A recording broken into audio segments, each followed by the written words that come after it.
ഇന്ന് ഡേറ്റ്സും ഒക്കെ ഇട്ടൊരു കേക്ക് ഉണ്ടാക്കാം. മധുരം പഞ്ചസാര ഉപയോഗിക്കാതെ. അതിനുവേണ്ടി ഇത് 20 ഡേറ്റ്സ് ഉണ്ട്. അതിലേക്ക് ചെറിയ ചൂടുള്ള ഒരു ഗ്ലാസ് പാൽ ഒഴിക്കാം. ഒന്ന് 15 മിനിറ്റോളം കുതിരട്ടെ. കുതിർന്നിട്ട് നന്നായിട്ട് അരച്ചെടുക്കാം. ഇത് 1 കപ്പ് മൈദ, 1 teaspoon baking powder, 1/2 teaspoon baking soda, ഒരു ഞുള്ളുപ്പും. ഇതൊരു 3 തവണ അരിച്ചെടുക്കാം. ഇത് 2 മുട്ടയുണ്ട്. അതിലേക്ക് vanilla essence 1 teaspoon vanilla essence ഒഴിക്കാം. ഒന്ന് ബീറ്റ് ചെയ്യാം. ബീറ്റ് ചെയ്യുന്നില്ല, ഇതുകൊണ്ട് ഒരു വിസ്ക് വെച്ച് നന്നായിട്ട് അടിച്ചെടുത്താലും മതി.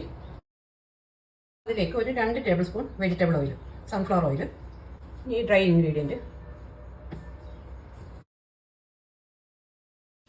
ഇതിലേക്ക് ഡേറ്റ്സും പാലും കൂടെ കുതിർത്തിട്ട് അരച്ചതാണ് അതിലേക്ക് ചേർക്കാം. ഇതൊന്ന് ബീറ്റ് ചെയ്തെടുക്കാം.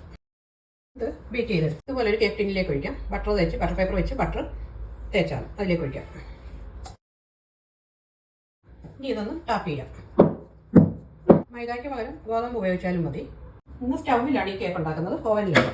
ഇനി റിങ് ഇറക്കി വെക്കാം. എന്നിട്ട് അടച്ചൊരു 3 മിനിറ്റ് ഹൈ ഫ്ലെയിമിൽ വെക്കാം. ഇതിപ്പം 3 മിനിറ്റായി.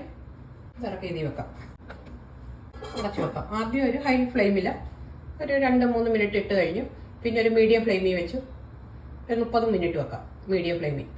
ഇതിപ്പം അരമണിക്കൂറായി വെച്ചിട്ട് ഇനി ഇതൊന്ന് എടുത്ത് നോക്കാം. ഇത് വെന്തിട്ടുണ്ട്. ഇനി ഇത് ഓഫാക്കാം.